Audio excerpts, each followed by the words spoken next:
Kim Jong Un ರನ್ನ ಕಂಡ್ರೆ ಇಡೀ ಜಗತ್ತು ಬೆಚ್ಚಿ ಬೀಳುವುದೇಕೆ? ನಮಸ್ಕಾರ ಗೆಳೆಯರೆ, ಇಂದು ಜಗತ್ತಿನ ಅತ್ಯಂತ ರಹಸ್ಯಮಯ ಮತ್ತು ಭಯಾನಕ ದೇಶ ಯಾವುದು ಅಂದರೆ ಅದು ಉತ್ತರ ಕೊರಿಯಾ. ಈ ದೇಶದ ಹೆಸರು ಕೇಳಿದರೆ ಸಾಕು, ಅಮೇರಿಕಾದಂತಹ ಬಲಿಷ್ಠ ರಾಷ್ಟ್ರಗಳು ಕೂಡ ಒಂದು ಕ್ಷಣ ಯೋಚನೆ ಮಾಡುತ್ತವೆ. ಇದಕ್ಕೆಲ್ಲ ಕಾರಣ ಒಬ್ಬ ವ್ಯಕ್ತಿ, ಕಿಮ್ ಜಾಂಗ್ ಉನ್. ಕೇವಲ 5 ಅಡಿ 7 ಇಂಚ್ ಎತ್ತರವಿರುವ ಈ ವ್ಯಕ್ತಿಯನ್ನು ಕಂಡ್ರೆ ಜಗತ್ತು ನಡುಗುವುದೇಕೆ? ಇವರ ಬಳಿ ಇರುವ ಆ ಅಮಾನುಷ ಶಕ್ತಿ ಆದರೂ ಏನು?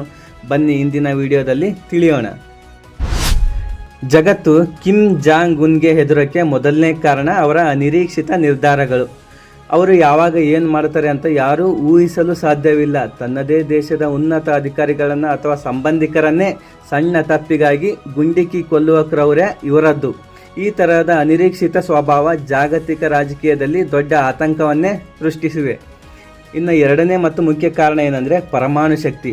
ಉತ್ತರ ಕೊರಿಯಾ ಒಂದು ಪುಟ್ಟ ದೇಶವಾಗಿದ್ದರೂ ಅದರ ಹತ್ತಿರವಿರುವ ಹೈಡ್ರೋಜನ್ ಬಾಂಬುಗಳು ಮತ್ತು ಅಣ್ವಸ್ತ್ರಗಳು ಇಡೀ ಪ್ರಪಂಚವನ್ನೇ ನಾಶ ಮಾಡುವ ಕ್ಷಮತೆಯನ್ನು ಹೊಂದಿವೆ. ಹ್ಯಾಸೋಂಗ್ ಎಂಬ ಇವರ ಖಂಡಾಂತರ ಕ್ಷಿಪಣಿಗಳು ನೇರವಾಗಿ ಅಮೆರಿಕದ ನ್ಯೂಯಾರ್ಕ್ ನಗರಕ್ಕೂ ತಲುಪಬಲ್ಲವು.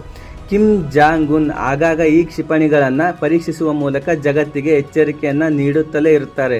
ಇನ್ನು ಮೂರನೇ ಕಾರಣ ಏನಂದರೆ ಈ ದೇಶದ ರಹಸ್ಯ. ಉತ್ತರ ಕೊರಿಯಾದಲ್ಲಿ ಇಂಟರ್ನೆಟ್ ಇಲ್ಲ. ಹೊರಗಿನ ಪ್ರಪಂಚದ ಸುದ್ದಿಗಳು ಜನರಿಗೆ ಸಿಗುವುದಿಲ್ಲ. ಜನರು ಕಿಮ್ ಜಾಂಗ್ ಉನ್ ಅವರನ್ನು ದೇವರಂತೆ ಕಾಣಬೇಕು ಎಂಬ ಕಟ್ಟುನಿಟ್ಟಿನ ನಿಯಮಗಳು ಇಲ್ಲಿವೆ.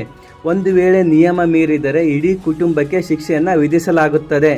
ಈ ರಹಸ್ಯಮಯ ಆಡಳಿತ ಶೈಲಿ ಜಗತ್ತಿಗೆ ಯಾವಾಗಲೂ ಕುತೂಹಲ ಮತ್ತು ಭಯವನ್ನು ಹುಟ್ಟಿಸ್ತವೆ. ಕೇವಲ ಬಾಂಬ್ ಮಾತ್ರವಲ್ಲ, ಸೈಬರ್ ಲೋಕದಲ್ಲೂ ಕಿಮ್ ಜಾಂಗ್ ಉನ್ ಸೈನ್ಯ ಬಲಿಷ್ಠವಾಗಿದೆ. ಲಾಜರಸ್ ಗ್ರೂಪ್ ನಂತಹ ಹ್ಯಾಕರ್ ತಂಡಗಳು ಜಗತ್ತಿಗೆ ದೊಡ್ಡ ದೊಡ್ಡ ಬ್ಯಾಂಕರ್ಗಳನ್ನು ಲೂಟಿ ಮಾಡಿರುವ ಆರೋಪಗಳಿವೆ. ಡಿಜಿಟಲ್ ಯುದ್ಧದ ಮೂಲಕ ಯಾವುದೇ ದೇಶದ ಆರ್ಥಿಕತೆಯನ್ನು ಕುಸಿಯುವಂತೆ ಮಾಡುವ ತಾಕತ್ತು ಇವರ ಹ್ಯಾಕರ್ಗಳಿಗಿವೆ. ಕಿಮ್ ಜಾಂಗ್ ಉನ್ ಒಬ್ಬ ಸರ್ವಾಧಿಕಾರಿಯೋ ಅಥವಾ ತನ್ನ ದೇಶವನ್ನು ರಕ್ಷಿಸಿಕೊಳ್ತಿರುವ ನಾಯಕನೋ ಎಂಬುದು ದೊಡ್ಡ ಚರ್ಚೆ. ಆದರೆ ಒಂದು ಸತ್ಯವಂತೂ ಹೌದು, ಅವರ ಬಳಿ ಇರುವ ಮಾರಕಾಸ್ತ್ರಗಳು ಮತ್ತು ಅವರು ನಡೆಸುವ ರಹಸ್ಯಮಯ ಆಡಳಿತ ಇಂದಿಗೂ ಜಗತ್ತಿನ ನಿದ್ದೆಗೆಡಿಸಿವೆ.